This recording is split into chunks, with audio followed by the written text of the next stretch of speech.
விலகினாலும் பர்வதங்கள் நிலை பெயர்ந்தாலும் கிருபை விலகாது, சமாதானம் நிலை பெயராது. மலைகள் விலகினாலும் பர்வதங்கள் நிலை பெயர்ந்தாலும் கிருபை விலகாது, சமாதானம் நிலை பெயராது. மலைகள் விலகினாலும் கிருபை விலகாதையா, கிருபை விலகாதையா. இசையாவும் கிருபை விலகாதையா, கிருபை விலகாதையா. மலைகள் விலகினாலும் பர்வதங்கள் நிலை பெயர்ந்தாலும் கிருபை விலகாது, சமாதானம் நிலை பெயராது. மலைகள் விலகினாலும்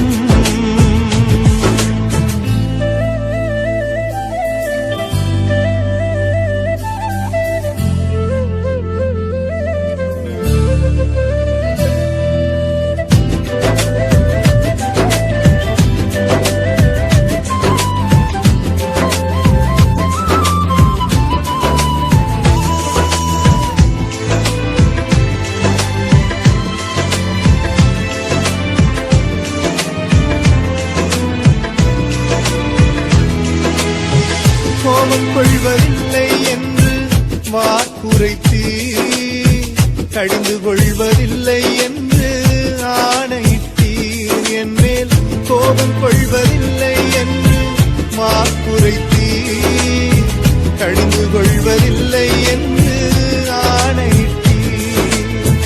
பாவங்களை மன்னித்தீர், அக்கிரமங்கள் எண்ணுவதில்லை. பாவங்களை மன்னித்தீர், அக்கிரமங்கள் எண்ணுவதில்லை. இயேசு எனக்காய் பலியானதனால், இயேசு எனக்காய் பலியானதனால் கிருபை விலகாதையா, கிருபை விலகாதையா. இசையாவும் கிருபை விலகாதையா, கிருபை விலகாதையா. மலைகள் விலகினாலும் பர்வதங்கள் நிலை பெயர்ந்தாலும் கிருபை விலகாது, சமாதானம் நிலை பெயராது. மலைகள் விலகினாலும்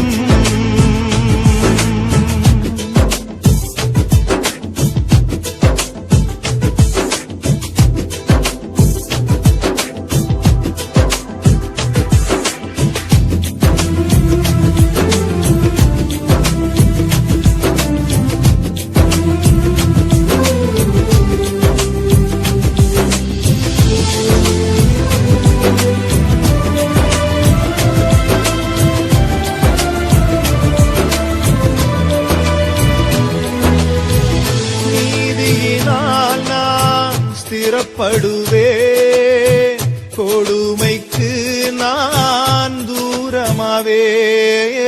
நீதியினால் நான் ஸ்திரப்படுவே, கொடுமைக்கு நான் தூரமாவே. பயமில்லாதிருப்பே, திகிலுக்கு தூரமாவே. பயமில்லாதிருப்பே, திகிலுக்கு தூரமாவே. அனுபவதில்லை, எதுவும் என்னை அனுபவதில்லை. கிருபை விலகாதையா, கிருபை விலகாதையா. இசையாவும் கிருபை விலகாதையா, கிருபை விலகாதையா. மலைகள் விலகினாலும் பர்வதங்கள் நிலை பெயர்ந்தாலும் கிருபை விலகாது, சமாதானம் நிலை பெயராது. மலைகள் விலகினாலும்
சமாதானம் நிலை பெயராது.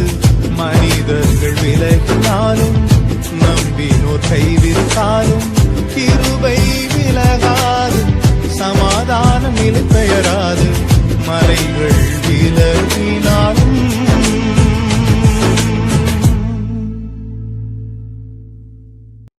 கர்த்தருடைய பரிசுத்த நாமத்திற்கு மகிமை உண்டாவதாக. பிரியமானவர்களே, உங்கள் யாவரையும் இந்த குடும்ப வேத தியானத்தில் பார்ப்பதிலே மிகுந்த சந்தோஷம்.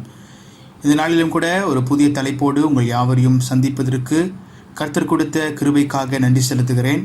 விசேஷமாக இன்றைக்கும் கூட உங்களுடைய விசுவாசம் எவ்வளவு பெரியது என்று சொல்லி இந்த தலைப்பை நாம் பார்க்க போகிறோம். இது மார்க் 11ஆம் அதிகாரம் வசனங்கள் 20 தொடங்கி 25 முடிய இதை நாம் வாசித்து தியானித்து இதில் சில கேள்விகள், போன வாரம் எப்படி கேள்விகள் கேட்டு அதுக்கு நாம் பதில் அளித்தோமோ அதே போல் இன்றைக்கும் நாம் செய்ய போகிறோம். அதற்கு உங்களுடைய ஒத்துழைப்பு தேவைப்படுகிறது. வேதங்களை கையில் எடுத்துக்கொள்ளுங்கள். அதிகமாக வேதத்தை வாசிப்போம். அதில் இருக்கிற சில கதைகளை நாம் பார்த்து அதுக்கு கேள்வி வரும். இந்த கேள்விக்கு நீங்கள் பதிலளிக்க கேட்டுக்கொள்ளப்படுகிறீர்கள்.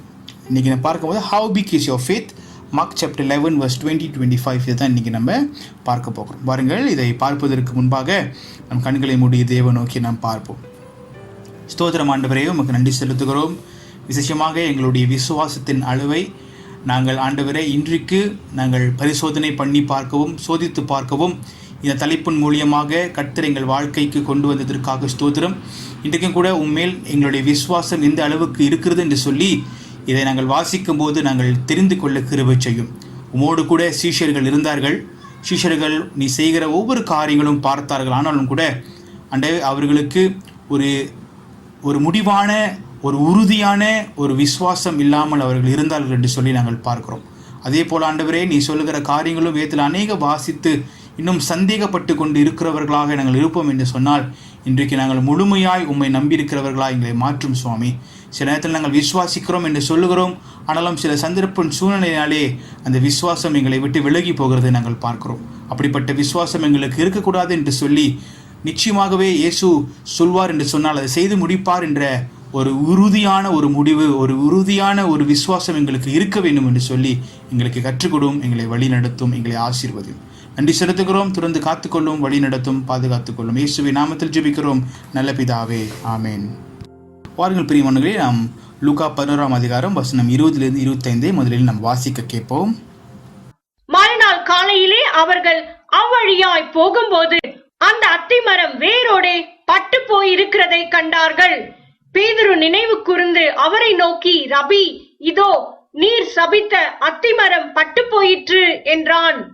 இயேசு அவர்களை நோக்கி, தேவனிடத்தில் விசுவாசம் உள்ளவர்களாயிருங்கள்.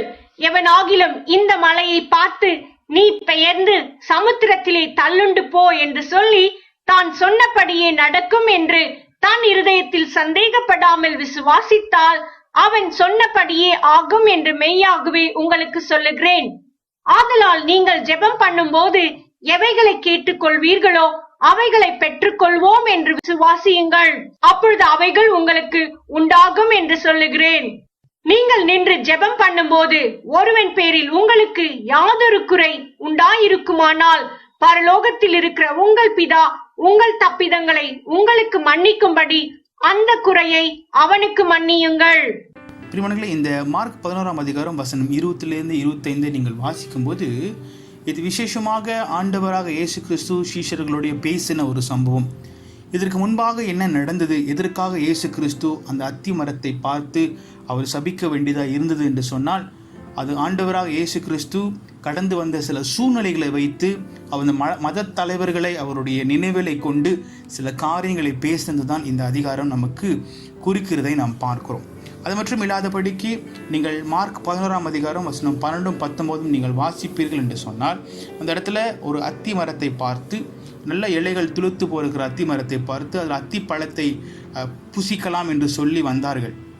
இயேசுவோடு கூட சீஷர்களும் வந்தார்கள். அதாவது இயேசு அத்தி மரத்தை பார்க்கும்போது அந்த அத்தி மரத்தில் எந்த ஒரு அத்தி பழமும் இல்லாததுனாலே இயேசு அந்த இடத்துல என்ன சொல்கிறார் என்று சொன்னால், இது முதல் ஒரு காலமும் ஒருவரும் உன்னிடத்தில் கனியை புசியாது இருக்க கடவான் என்றார் என்று சொல்லி இயேசு அந்த மரத்தை பார்த்து சொல்லும்போது அதை அவருடைய சீஷர்கள் கேட்டார்கள். பாருங்க, 14வது வசனத்தில் mark 11:14 the disciple was heard. அதை கேட்டதினாலே மார்க் 11ஆம் அதிகாரம் 20வது வசனத்தில் தொடக்கத்தில் இந்த காரியத்தை பேதுரு இயேசு இடத்துல கேட்கிறார் என்று சொல்லி நாம் பார்க்கிறோம். அப்பொழுது இதுதான் ஆரம்பமாக இருக்கிறது. அப்போ இயேசு கிறிஸ்து இந்த மரத்தை பார்த்து எதற்காக, why would Jesus do such a thing, எதுக்காக இயேசு கிறிஸ்து இந்த காரியத்தை செய்ய வேண்டியதாக இருந்தது அப்படின்னு நீங்கள் சொல்லும்போது, இது நாம் வாசிக்கிற இது பார்க்கும்போது இயேசு கிறிஸ்து வந்து thinking about religious leaders. Okay, ஒரு மத தலைவர்களை குறித்து இயேசு கிறிஸ்து அந்த ஆலயத்திற்கு நோக்கி போகும்போதும் அந்த மரம் ஆனது, அந்த மரம் எந்த ஒரு காரியமும் செய்யாமல் இருந்தது. ஆனாலும் கூட அந்த மத தலைவர்களை வைத்து அவர்கள் கனி கொடுக்க அவர்கள் மறந்தார்கள் என்று சொல்லி அந்த இடத்துல இயேசு கிறிஸ்து அந்த மரத்தை பார்த்து அதை நினைத்து அதை சொல்லுகிறதை இந்த இடத்துல நாம் பார்க்கிறோம். அது மட்டும் இல்லாதபடிக்கு they have a responsibility before God to bear fruit. அவர்கள் அந்த மத தலைவரானவர்கள் கடவுளுக்கு கனி கொடுக்கின்ற ஒரு மரமாக, ஒரு மனிதனாக அவர்கள் இருக்க வேண்டியதாக இருந்தது. ஆனாலும் அவர்கள் அப்படிப்பட்ட காரியங்களை செய்யாதபடிக்கு அவர்களுடைய ஆவிக்குரிய காரியங்களை மட்டுமே பெரிதாக நினைத்து கொண்டு மற்ற காரியங்கள் எல்லாத்தையும் அவர்கள் விட்டுவிட்டு வாழ்ந்த சூழ்நிலை இருந்ததினாலே இயேசு கிறிஸ்து அந்த மரத்தை பார்க்கும்போது அவர்கள் அந்த மத தலைவரை நினைவு கூர்ந்து அந்த காரியத்தை சொல்கிறார் என்று சொல்லி நாம் ஆராயும் போது இதில் நாம் பார்க்கிறோம். பிரியமானவர்களே, இந்த கனி கொடுக்காத அத்தி மரத்தை பார்க்கும்போது ஆண்டவர் என்னத்தை நினைவு கூறுகிறார் என்று சொன்னால், அந்த இடங்களும் மற்றும் அந்த மத தலைவர்களும் கனி கொடுக்க முடியாத ஒரு மரத்தை போல அவர்கள் இருக்கிறதை இயேசு கிறிஸ்து இந்த இடத்துல நினைவு கூறுகிறதை பார்க்கிறோம். அப்படின்னு சொன்னால் அவர்கள் ஒரு ஆண்டவருக்கு மேலாக விசுவாசம் இல்லாதபடிக்கு, ஆண்டவரை அவர்கள் ஏற்றுக்கொள்ளாதபடிக்கு, அவர்கள் ஏதாவது ஒரு காரியம் அவர்களுக்கு தெரிந்ததை வைத்து கொண்டு செய்து கொண்டு அப்படிப்பட்ட ஒரு வாழ்க்கை வாழ்ந்து கொண்ட மத தலைவர்களாக, ரொம்ப அவர்களுடைய ரைச்சஸ்னஸை ரொம்ப பெருமையாய் பேசுகிற மத தலைவர்களாக அவர்கள் இருந்ததினாலே அவர்கள் கனி கொடுக்க முடியாதபடிக்கு அவர்கள் அந்த பட்டு போன அத்தி மரத்தை போல அவர்கள் இருந்தார்கள் என்று சொல்லி இந்த இடத்துல இயேசு அதை நினைவு கூறுகிறதை நாம் பார்க்க முடியும். பிரியமானவர்களே, அது மட்டும் இல்லாதபடிக்கு அந்த 5 வசனங்களிலே இருக்கிற சில காரியங்களை உங்களுக்கு நான் விளக்க ஆசைப்படுகிறேன். பாருங்கள், அந்த 20வது வசனத்தை நீங்கள் பார்க்கும்போது அந்த இடத்துல ஒரு விசேஷமான ஒரு காரியம் நடக்கிறது. அவர்கள் அந்த இடத்துல போகும்போது அந்த அத்தி மரத்தை பார்க்கும்போது அந்த அத்தி மரமானது இலையோடு இருந்தது, துளுத்து இருந்ததை பார்த்தோம்னா அத்தி பழம் தான் அந்த மரத்தில் இல்லை. ஆனால் அவங்க திரும்பி வரும்போது அந்த அத்தி மரம் வேரோடு பட்டு போய் இருந்ததை கண்டார்கள். அந்த மரம் முழுவதும் வேரோடு அற்றி போய் இருப்பது, try up from the roots, எல்லாமே அது காஞ்சி போய் இருக்கிறத பார்க்கும்போது அது ஒரு பெரிய ஆச்சரியக்குரியமான காரியமாக அந்த சீஷன்களுக்கு தெரிகிறதை நாம் பார்க்கிறோம். நேற்று பார்க்கும்போது அந்த மரம் அழகாக இருந்தது, துளுத்து போயிருந்தது. ஒரு ராத்திரியிலே இவ்வளோ சூழ்நிலைகள் மாற முடிகிறதா என்று சொல்லி இந்த சீஷர்களுக்கு, விசேஷமாக இந்த பேதுருவுக்கு ஒரு ஆச்சரியத்தை இந்த இடத்துல நம்ம பார்க்கிறோம். அது மட்டும் இல்லாதபடிக்கு இந்த சீஷர்கள் என்ன நடந்திருக்க கூடுமோ என்று சொல்லி சிந்திக்கிற ஒரு மனப்பக்குவத்துக்குள்ளாக அவர்கள் தள்ளப்பட்டார்கள் என்று சொல்லி இந்த இடத்துல நாம் பார்க்கிறோம். பிரியமானவர்களே, பாருங்க, வசனம் 21 நீங்கள் பார்க்கும்போதும் கூட பேதுரு இதை நினைவு கூர்ந்து இயேசுவிடத்திலே அவர் கேட்கிறார். பீட்டர் ரிமெம்பர்ட் அப்படின்னா இந்த காரியத்தை வந்து அந்த வசனத்தில் படிக்கும்போது இதுக்கு முன்பாக அவர்கள் இயேசு கிறிஸ்து அந்த மரத்தை சபிக்கும் போது பேதுரு கேட்டதை நினைவு கூர்ந்து அவன் இயேசுவிடத்தில் இதை கேட்கிறதை இந்த 21வது வசனத்தில் நாம் பார்க்கிறோம். இந்த இடத்துல நீங்கள் பார்க்கும்போது இயேசுடைய வல்லமையை அந்த இடத்துல அவர்கள் கண்டார்கள். இயேசு எவ்வளோ வல்லமை உள்ளவராக, இயேசுடைய வார்த்தையில் வல்லமையை அந்த இடத்துல அவர்கள் பார்த்தார்கள். அதை பார்த்து அவர்கள் வியந்து போனார்கள். பாருங்க, இயேசு கிறிஸ்துவோடு கூட அவர்கள் இருந்தார்கள். ஆனால் இந்த காரியத்தை மறுபடியும் இயேசு கிறிஸ்து செய்கிறத பார்த்து மறுபடியும் விசுவாசம் இல்லாமல் உயர்ந்து போய் இருக்கிறவர்களாக அந்த இடத்துல காணப்படுகிறதை நாம் பார்க்கிறோம். Verse 22, have faith in God, Jesus answered. பாருங்க, வசனம் 22 நாம் பார்க்கும்போது இயேசு அவர்களை நோக்கி தேவனிடத்தில் விசுவாசம் உள்ளவர்களாய் இருங்கள் என்று ஆண்டவர் சொல்கிறார். இதை நாம் சிந்தித்து பார்க்கும்போது இந்த விசுவாசத்துக்கும் இந்த ஆண்டவர் இந்த அத்தி மரத்தை சபித்ததற்கும் என்ன கனெக்ஷன் இருக்கிறது என்று சொல்லி நாம் பார்க்கும்போது இதை நம்மளை சிந்திக்க வைக்கிறது, இன்னும் ஆழமாக சிந்திக்க வைக்கிறது. விசுவாசத்துக்கும் ஆண்டவர் சபித்ததற்கு, அதை பேதுரு கேட்டதற்கும் ஆண்டவர் அதற்கு மறுமொழி கொடுத்ததற்கும் எதுவுமே ஒரு சிங்க் இல்லாதபடி இருக்கிறதே, ஒரு ஒற்றுமை இல்லாதபடி இருக்கிறதே என்று சொல்லி சில நேரத்தில் நம்ம பார்க்க முடியும். அதை நீங்கள் தெளிவாக நீங்கள் பார்ப்பீங்க என்று சொன்னால், எதுக்கு இயேசு கிறிஸ்து இதை சொல்லுகிறார் என்று சொன்னால், it seemed that they didn't always believe that Jesus word is absolute and final. அவர்கள் எப்பொழுதுமே இயேசு கிறிஸ்து சொன்ன வார்த்தையை அது இறுதியானது, அது முடிவானது, அது நிச்சயமாய் நடக்கும் என்று சொல்லுகிற விசுவாசம் உள்ள சீஷர்களா அவர்கள் இருந்தது கிடையாது. அதனால் இயேசு கிறிஸ்து அந்த மரத்தை பார்த்து இயேசு கிறிஸ்து சொன்ன வண்ணமாக, இந்த நாள் தொடங்கி இந்த மரத்திலிருந்து யாரும் எந்த பழத்தையும் புசிக்க மாட்டார்கள் என்று சொல்லும்போது அதை அவர்கள் விசுவாசத்தோடு ஏற்றுக்கொண்டிருந்திருந்தால் அந்த வசனம் 21 பேதுரு இயேசுவிடத்திலே இந்த காரியத்தை கேட்டிருக்க மாட்டார். அப்போ இயேசு எந்த காரியத்தை செய்தாலும் ஒரு நம்பிக்கையோடு அவர் செய்கிறவராக அவர் இருப்பார், ஒரு காரணத்தோடு செய்கிறவராக இருப்பார். இயேசு சொன்னால் நிச்சயமா இது நடக்கும் என்று சொல்லுகிற விசுவாசம் அந்த இடத்துல காணாமல் போனதினாலே இயேசு கிறிஸ்து இந்த காரியத்தை இந்த சீஷர்களுக்கு சொல்லுகிறதை நாம் பார்க்கிறோம். அது மட்டும் இல்லாதபடிக்கு, but from Jesus point of view their faith in God and his word had shaken them. அவருடைய வார்த்தையை கேட்டு அந்த விசுவாசம் அங்கே ஆடி போயிருக்கிற சூழ்நிலையில் இருந்ததை இயேசு கிறிஸ்து பார்க்கிறார். அப்பொழுது இந்த சீஷர்கள் முழுமையாக இயேசுடைய வார்த்தையை விசுவாசிக்காமல் தான் இயேசுவோடு கூட இருந்தார்கள் என்று சொல்லி இந்த இடத்துல நாம் பார்க்கிறோம் பிரியமானவர்களே. We see verse 23 and 24, when Jesus commanded them to have faith in God, he wanted them to hold the word of God an absolute and final in their heart. பாருங்க, இயேசு கிறிஸ்து இது 23 24 வசனத்தில் அவர் சொல்லுகிற காரியம் என்று சொன்னால், ஆண்டவர் கட்டளையிட்ட காரியங்களும் ஆண்டவர் சொல்லுகிற காரியங்களும் அவர்கள் உண்மையாக விசுவாசித்து நிச்சயமாய் நடக்கும் என்று சொல்லி இருதயத்தில் பதித்து கொள்கிறவர்களாக அவர்கள் இருக்க வேண்டும் என்று சொல்லி ஆண்டவர் இந்த காரியத்தை அவர்களுக்கு நேராக சொல்லுகிறதை பார்க்கிறோம். அது மட்டும் இல்லாதபடிக்கு இதை ஆண்டவர் பயிற்சி எடுக்க சொல்லுகிறதுக்கு இந்த காரியங்களை ஆண்டவர் சொல்லுகிறார். எதுக்கு என்று சொன்னால், அவருடைய வார்த்தையை பிடித்து கொண்டு அதை எப்பொழுதுமே விசுவாசத்தை பயிற்சி பண்ணுகிறவர்களாக அவர்கள் இருப்பார்கள் என்று சொன்னால் இவ்விதமான சந்தேகங்கள் அவர்களுக்கு வராமல் இருக்கும் என்று சொல்லி ஆண்டவர் இந்த இடத்துல விளக்குகிறதை நாம் பார்க்க முடியும். அது மட்டும் இல்லாதபடிக்கு பிரியமானவர்களே, இயேசுவை பொறுத்த வரைக்கும் விசுவாசம் என்றது அது நிச்சயமாகவே ஆண்டவருக்கு மேலாக இருக்க வேண்டியது என்று சொல்லி ஆண்டவர் இந்த இடத்துல உறுத்துகிறார். அதாவது இயேசு கிறிஸ்து மெய்யாக தெய்வம் என்று சொல்லி அவர்கள் அப்படிப்பட்ட ஒரு கண்ணோட்டத்தில் இயேசு கிறிஸ்துவை பார்க்க வேண்டும், அவருக்கு மேலாக ஒரு விசுவாசம் வைக்க வேண்டும் என்று சொல்லி இந்த இடத்துல இயேசு கிறிஸ்து சொல்லுகிறதை நாம் பார்க்கிறோம். அது மட்டும் இல்லாதபடிக்கு Jesus instruct those who belongs to him to pray. யாரெல்லாம் அவரோடு கூட இருக்கிற அவரை பின்தொடர்ந்து வருகிறார்களோ இந்த ஜெபமானது நிச்சயமாகவே அவர்கள் வாழ்க்கையில் இருக்க வேண்டும். ஏன்னா ஜெபிக்கும் போதுதான் விசுவாசத்தின் அளவு பெருகும் என்று சொல்லி ஆண்டவர் ஜெபிக்க சொல்லுகிறது இந்த இடத்துல நாம் பார்க்கிறோம் பிரியமானவர்களே. இந்த இடத்துல ஆண்டவர் ஒரு சவாலும் இந்த வசனத்தில் படிக்கும் போது ஒரு சவால் நமக்கு வருகிறது.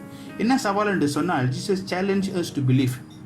இயேசு கிறிஸ்துவின் சவால் என்ன என்று சொன்னால், நாம் விசுவாசிப்பதற்கு ஒரு காரியத்தை அவர் செய்ய சொல்லுகிறார். என்னவென்று சொன்னால், believe what seems to be impossible even up to moving a mountain. பாருங்க, ஒரு மலையை அகன்று போ என்று சொன்னால் அது முடியாத ஒரு காரியம், எல்லாருக்கும் தெரிந்த ஒரு காரியமாக இருக்கிறது.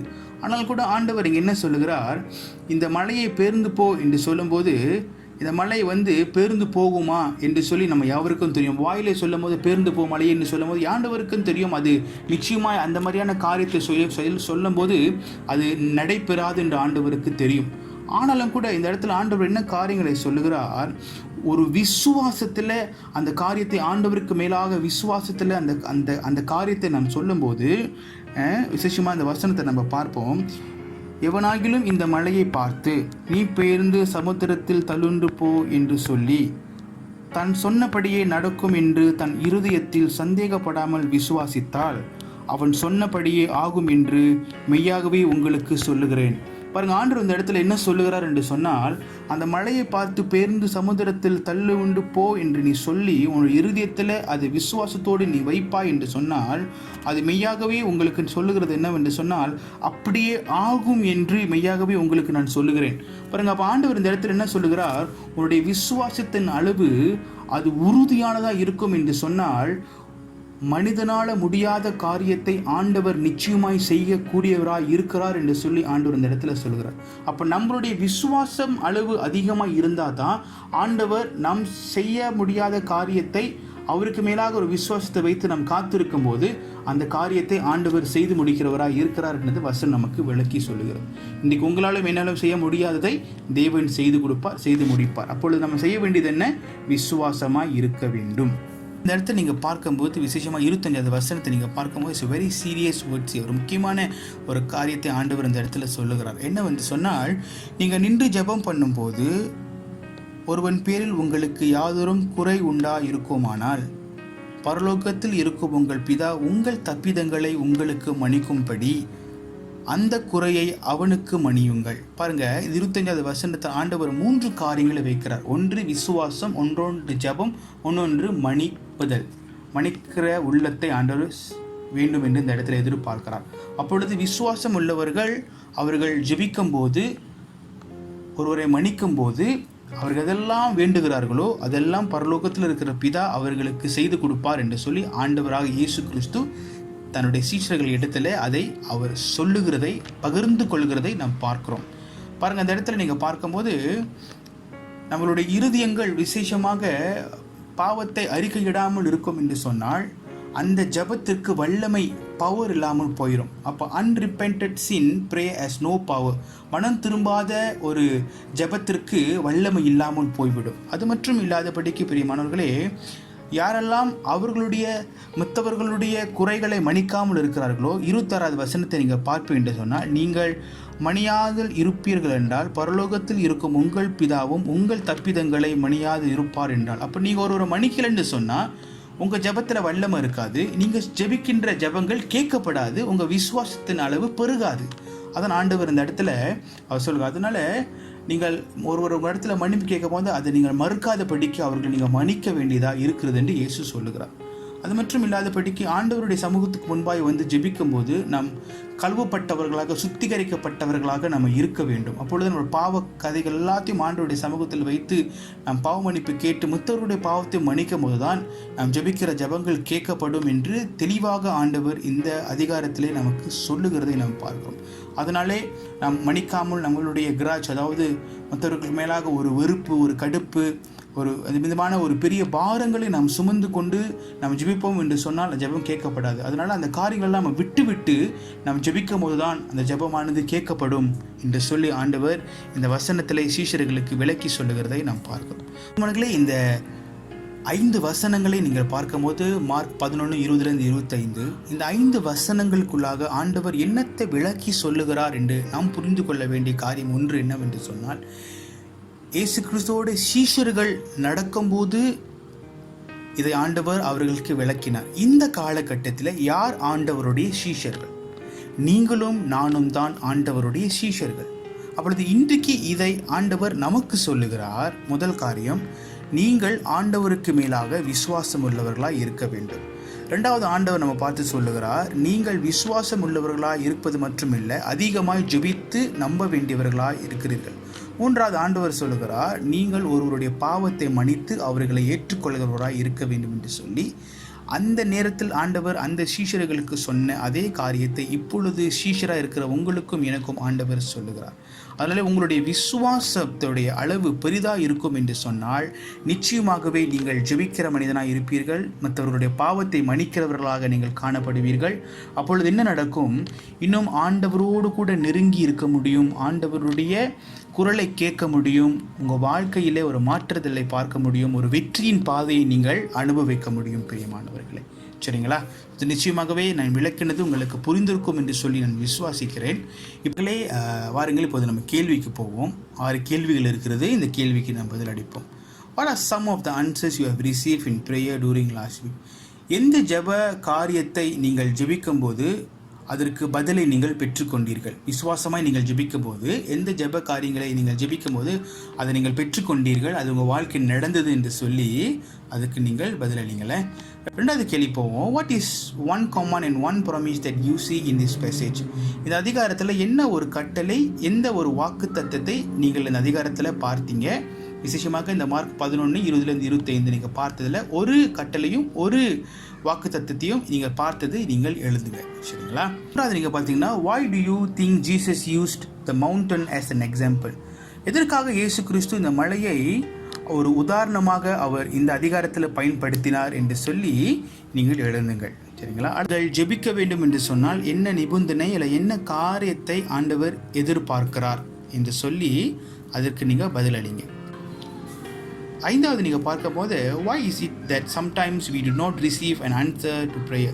எதனாலே சில நேரங்களிலே நாம் ஜெபிக்கின்ற ஜெபங்களுக்கு பதில் கிடைக்காமல் இருக்கிறது என்று சொல்லி பதிலளிங்கள். 6வது கேள்வி பார்த்தீங்கன்னா, how do you think you can increase the size of your faith, எப்படி உங்களுடைய விசுவாசத்தின் அளவை நீங்கள் அதிகரித்துக் கொள்வது என்று சொல்லி நீங்கள் இதுக்கு பதிலளிக்க கேட்டுக்கொள்ளப்படுகிறோம். சரி பிரியமானங்களே, இப்போது உங்களுக்கு பதிலளிக்கின்ற நேரம். நீங்கள் இதுக்கு பதிலளிங்க. வேதத்தை கையில் வைத்துக்கொள்ளுங்க. Open your Bible. ஓகே, திறந்து இதில் இருக்கிற சில காரியங்களை நீங்கள் எழுதுங்க. இதில் சிலது நீங்கள் அந்த மார்க் 11, 20-25 நீங்கள் பார்க்கலாம். அந்த 2-3 கேள்விகள் அதை சொந்தமாக நீங்கள் சிந்திக்க வேண்டியதுங்க இருக்கிறது. நீங்கள் பதிலளிங்க. அதுக்கு பிற்பாடு நான் பதில் கொடுக்குறேன். நாம் அந்த பதிலை இதுக்கு பிற்பாடு நாம் பார்க்கலாம். சரிங்களா? உங்களுக்கு நேரம் கொடுக்கப்பட்டிருக்கு. அந்த நேரத்தை நீங்கள் பயன்படுத்திக் கொள்ளுங்கள். இப்பொழுது நீங்கள் பதிலளிக்க ஆரம்பிக்கலாம்.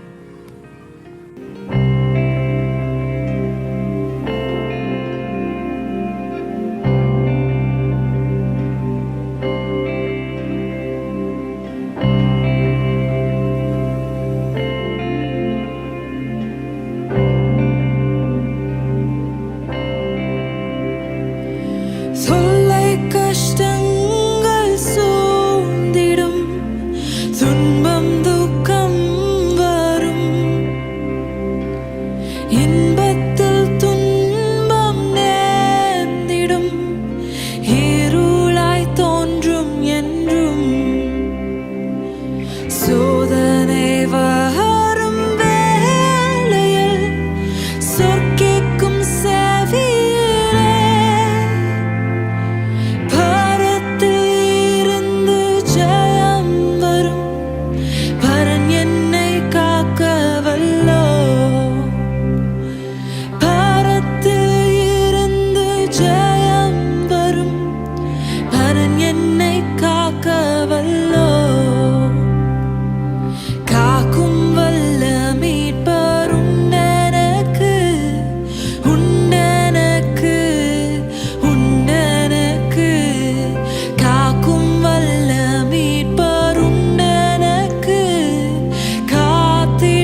பார்க்க போகிறோம். முதல் கேள்வியோட பதில் நீங்கள் பார்த்தீங்கன்னா, இது உங்களுடைய விசுவாசத்தின் காரியங்கள். அப்பொழுது ஆண்டவர் நீங்கள் ஜெபித்த எந்த ஜெபத்தை கேட்டார் என்று சொல்லி அதை நீங்கள் எழுதியிருக்கிறீங்க. சரிங்களா? இது எதுக்காக நான் எழுத சொன்னேன்னு சொன்னால், இதை விசுவாசத்தை சம்மந்தப்பட்டிருக்கிறதுனால நிச்சயமாகவே உங்களுடைய விசுவாசத்தின் அளவு இது உங்களுக்கு புரிந்திருக்கும். அப்போ நீங்கள் ஜெபித்த சில ஜெபங்களை ஆண்டவர் அதுக்கு பதில் கொடுத்திருப்பார் என்று சொன்னால், அப்போ உங்களுடைய விசுவாசத்தின் அளவு பெருகி கொண்டு இருக்கிறது என்று சொல்லி நீங்கள் புரிந்து கொள்வதற்காக தான் இந்த காரியத்தை நான் உங்களுக்கு நான் செய்ய சொன்னேன். சரிங்களா?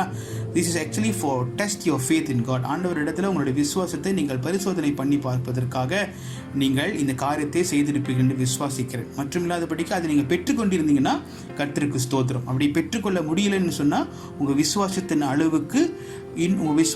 அளவு இன்னும் அதிகமாய் பெருக வேண்டியது இருக்கிறது என்று சொல்லி உங்களுக்கு நான் சொல்ல ஆசைப்படுகிறேன். அதனால இரண்டாவது கேள்வி நீங்கள் பார்த்தீங்கன்னா, ஒரு கட்டளை என்னவென்று சொன்னால், இயேசு அவர்களை நோக்கி தேவனிடத்தில் விசுவாசம் உள்ளவர்களாய் இருங்கள் என்று அவர் சொன்னது. இது ஒரு கட்டளையாக இருக்கிறது. ஹேவ் ஃபேத் இன் காட் என்ன ஆண்டவர் சொன்னது is one of common. One ப்ராமிஸ்ன்னு சொன்னீங்கன்னா 23வது வசனத்தை நீங்கள் பார்த்தீங்கன்னா அங்கே போட்டிருக்கு, எவனாகிலும் இந்த மலையை பார்த்து நீ பேர்ந்து போய் சமுத்திரத்தில் தள்ளுண்டு போ என்று சொல்லி தன் சொன்னபடியே நடக்கும் என்று தன் இருதயத்தில் சந்தேகப்படாமல் விசுவாசித்தால் அவன் சொன்னபடியே ஆகும் என்று மெய்யாகவே உங்களுக்கு சொல்லுகிறேன். ஒரு வாக்குத்தத்த வசனம் என்னவென்று சொன்னால், ஏதாவது ஒரு மனிதன் இது நடக்கும் என்று சந்தேகப்படாமல் இருந்தால் it will be done for them, நிச்சயமாகவே ஆண்டவர் செய்வார் என்று சொல்லி ஒரு வாக்குத்தத்த வார்த்தையை இந்த இடத்துல வைக்கிறார். அப்பொழுது விசுவாசித்து அது நடக்கும் என்று இருதயத்தில் முழுமையாய் நம்பி இருக்கிறவர்களுக்கு ஆண்டவர் வாக்குத்தத்தை என்ன சொல்றாருன்னா, கண்டிப்பாக அது நடக்கும் என்று ஆண்டவர் சொல்றார் இந்த இடத்துல. சரிங்களா? ஸோ மூன்றாவது கேள்வி நம்ம பார்த்தோமா, எதற்காக ஆண்டவர் இந்த மலையை ஒரு உதாரணமாக பயன்படுத்தினார் அப்படின்னு சொன்னால், if you have faith in God Jesus answers truly. எதற்கு ஆண்டு அந்த மலையை பயன்படுத்துகிறார் என்று சொன்னால், மலை ஒரு அசைக்க முடியாத என்று சொல்லி யாருக்கும் தெரியும். சரிங்களா? அப்பொழுது ஆண்டவருக்கு மேலாக அதிகமான விசுவாசம் இருக்கும்போது நிச்சயமாகவே அது நடக்கும் என்று சொல்லி விசுவாசித்தால் அதற்கு நிச்சயமாக ஆண்டவர் பதில் கொடுப்பார் என்று சொல்லுகிற ஒரு நம்பிக்கையை உருவாக்குவதற்காக இந்த மலையை ஆண்டவர் ஒரு லாஸ்ட்ரேஷன், ஒரு மெத்தஃபார்னு சொல்லுவாங்க, அதற்காக ஆண்டவர் இதை பயன்படுத்துகிறதை நாம் பார்க்கிறோம். அந்த காலத்தில் யூதர்களுடைய லிட்ரேச்சர்னு சொல்லுவாங்க. மலையை பயன்படுத்தும் போது இப்போ நமக்கு சொல்லுவோம்ல, நமக்கு ஒரு பழமொழி இருக்கிறது அப்படின்னு சொல்ல வண்ணமாக அவர்களுக்கு அந்த காலகட்டத்தில் யூதர்களுக்கு இது ஒரு பழமொழி. என்னவென்று சொன்னால் முடியாத ஒரு காரியத்தை அது ஆண்டவரால் முடியும் என்று காட்டுவதற்காக இந்த மலையை அவர்கள் பயன்படுத்துகிறதை நாம் இந்த இடத்தில் பார்க்கிறோம். எல்லா மனிதர்களுக்கும் தெரியும் மலை அசைக்க முடியாது என்று சொல்லி, அது ஒரு வார்த்தையில் போகாது. ஆனாலும் இயேசு கிறிஸ்துவை விசுவாசிக்கின்ற அளவானது எப்படி இருக்க வேண்டும் என்று சொன்னால், அந்த காரியத்தை செய்ய முடியாது என்று தெரியும், ஆனாலும் நிச்சயமாக என் தேவன் செய்வார்னு உறுதியாக இருந்து அவரை பிடித்து கொள்வதற்காகவே இந்த மலையை ஆண்டவர் பயன்படுத்துகிறார். அப்பொழுது சீஷருக்கு அந்த இடத்துல நீங்கள் பார்க்கும் போது இயேசு கிறிஸ்துவை விசுவாசிக்காமல் இருந்ததினாலே உங்கள் விசுவாசம் எந்த அளவுக்கு இருக்க வேண்டும் என்று சொல்லி ஆண்டவர் காண்பிப்பதற்காக இந்த மலையை ஒரு உதாரணமாக அவர் இந்த இடத்தில் பயன்படுத்துகிறதை நாம் இந்த இடத்தில் பார்க்க முடியுது. அந்த கேள்வி நீங்கள் பார்த்தீங்கன்னா, என்ன நிபந்தனை, என்ன காரியத்தை ஆண்டவர் உங்கள் ஜெபம் கேட்க வேண்டும் என்று சொன்னால் என்ன நிபந்தனை, இல்லை என்ன காரியத்தை நீங்கள் செய்ய வேண்டும் என்று சொன்னால் அது 24வது வசனத்தில் இருக்கிறது. 24 வாசிக்கும் போது, அதனால் நீங்கள் ஜெபம் பண்ணும்போது எவைகளை கேட்டுக்கொள்கிறீர்களோ அவைகளை பெற்றுக்கொள்வோம் என்று விசுவாசியுங்கள், அப்பொழுது அவைகளை உங்களுக்கு உண்டாகும் என்று சொல்கிறேன். பாருங்க, அந்த இடத்துல விசுவாசியுங்கள், பிலீஃப். ஓகே, என்ன நிபந்தனை வேணும் என்று சொன்னால், உங்கள் ஜெபம் கேட்கப்பட வேண்டும் என்று சொன்னால் ஆண்டவர் சொல்லுகிறார், நீங்கள் விசுவாசிக்க வேண்டும். You have to believe in God. நீங்கள் விசுவாசிக்கும் போது தான் நீங்கள் கேட்கின்றது, நீங்கள் ஜெபிக்கின்ற ஜெபங்கள் கேட்கப்படும் என்று சொல்லி ஆண்டவர் இந்த இடத்துல தெளிவாய் சொல்லுகிறதை நாம் பார்க்கிறோம். பிரியமானவர்களே, 5வது கேள்வியோட பதிலை பார்த்தீங்கன்னா, எதனால் சில நேரத்தில் நம்மளுடைய ஜெபங்கள் கேட்கப்படாமல் இருக்கிறது என்று சொன்னால், ஒன்று lack of absolute and final faith, இன்னொன்று டவுட்ஃபுல். இன்னொன்று இயேசுடைய வார்த்தை தான், இயேசு இன்னைக்கு கொடுத்திருக்கிற வாக்குத்தத்தத்தை நிச்சயமாக நிறைவேற்றுவார் என்று சொல்லுகிற ஒரு உறுதியான நம்பிக்கை இல்லாதினாலே நம்ம என்ன ஆகிறோம், நம்மளுடைய ஜெபங்கள் கேட்கப்படாமல் போகுது. 2வது காரியம், அந்த காரியத்தை கேட்டு வந்ததற்கு பிற்பாடு மறுபடியும் சந்தேகத்துக்குள்ளாக தள்ளப்படுகிறோம். அந்த சந்தேகம் வரும்போது விசுவாசம் நிலை குலைந்து போகிறது. அது ஆடுகிற ஒரு ஷேக்கன் ஃபேத்தாக இருக்கிறதுனால நிச்சயமாக என்ன நடக்கிறது, நம்மளுடைய ஜெபங்கள் நம்மளுடைய கேட்கப்படாமல் போகிறது என்று சொல்லி இந்த இடத்துல நாம் பார்க்கிறோம். சரிங்களா? ஸோ அடுத்தது நம்ம 6வது கொஸ்டின் நீங்கள் பார்க்கும்போது, இப்படி உங்களுடைய விசுவாசத்தின் அளவை நீங்கள் அதிகரித்து கொள்ள வேண்டும் என்று சொன்னால் சில காரியங்களை உங்களுக்கு நான் சொல்ல. ஒன்னொன்று, நீங்கள் ப்ராக்டிஸ், அதாவது நீங்கள் பயிற்சி பண்ண வேண்டியதுன்னா ஆண்டவருடைய குரலை கேட்பது. ஆண்டவருடைய குரலை கேட்பதற்கு நீங்கள் பயிற்சி பண்ண வேண்டும். இன்றைக்கி அநேக உலகத்தின் குரலை கேட்டு நம்ம காரியத்தை செய்வதனாலே விசுவாசம் நம்ம இடத்துல அதிகமாக இல்லாமல் போகிறது. சில நேரத்தில் நமக்கு ஆண்டவர் சொன்ன சில வாக்குத்தத்தங்கள் வார்த்தைகள் இருக்கும், ஆனால் நம்ம திருப்திப்படுத்துவதற்காக இன்னும் மனிதனுடைய குரலை கேட்குவதற்காக நம்ம போகிறோம். பார்த்தீங்களா? அங்கே என்ன நடக்கும்? கிளாஷ் வரும். ஏன்னா கடவுள் பேசுகிற காரியங்களும் மனிதன் பேசுகிற காரியங்களும் ஒன்றாக வராது. ஆண்டவர் சில நேரத்தில் பேசுகிற காரியங்கள் நாம் புரிந்து கொள்ள முடியாது. அதனால் ஆண்டவருடைய சத்தத்தை கேட்பதற்கு அதிகமாய் நாம் பிரயாசம் பண்ண வேண்டும், பயிற்சி எடுக்க வேண்டும். அடுத்தது அவரோடு கூட ஒரு நல்ல உறவை நாம் ஸ்தாபித்து கொள்வதற்கு அதற்கும் நாம் பயிற்சி எடுக்க வேண்டியதாக இருக்கிறது. சரிங்களா? ஆண்டவர் நல்ல உறவு என்று சொன்னால் அவரை குறித்து இரவும் பகலும் நினைப்பது, ஜெபம் பண்ணுவது மற்றும் வேதத்தை அதிகமாய் வாசிப்பது, அதிகமாய் ஆண்டவரிடத்துக்கு ஸ்தோத்திரம் சொல்வது, இப்படிப்பட்ட நல்ல ஒரு காரியத்தை இரவும் பகலும் வேதத்தை தியானிக்கின்றவன் பாக்கியவான் என்று வேதத்தில் போடப்பட்டிருக்கிறது அல்லவா? அந்த மாதிரியான ஒரு காரியத்தை, பழக்க வழக்கங்களை நாம் கொண்டு வருவோம் என்று சொன்னால் நம்முடைய விசுவாசத்தின் அளவு அதிகரிக்கும். சரிங்களா? அடுத்து நீங்கள் பார்த்தீங்கன்னா அவாய்ட் வேர்ல்ட்லி மேட்டர்ஸ், உலகத்தின் அதிகமான காரியங்களை முடிந்தால் தவிர்த்து கொள்வது மிகவும் நல்லது இந்த விசுவாசத்தை அதிகரிப்பதற்கு. என்று சொன்னால் நம்ம ஆண்டவரிடத்தில் அதிகமாய் வராமல் உலகத்தின் காரியங்களை அதிகமாய் செய்து கொண்டு இருப்போம் என்று சொன்னால் அதற்கு மேலாக அதிகமான விசுவாசத்தை வைத்துவிட்டு நம்ம ஆண்டவரை தள்ளி விடுகிறவர்களாய் காணப்படுவோம். அதனாலே நம்ம உலகத்தின் காரியங்களை அதிகமாய் சட்டுப்படுத்தாதபடிக்கு, அது வேண்டும் ஆனாலும் அதை நாம் முதலிடத்தில் வைக்காதபடி இருப்போம் என்று சொன்னால் இன்னும் அதிகமாய் ஆண்டவரை தேடி வரும்போது விசுவாசங்கள் அதிகரிப்பதை நாம் பார்க்க முடியும்.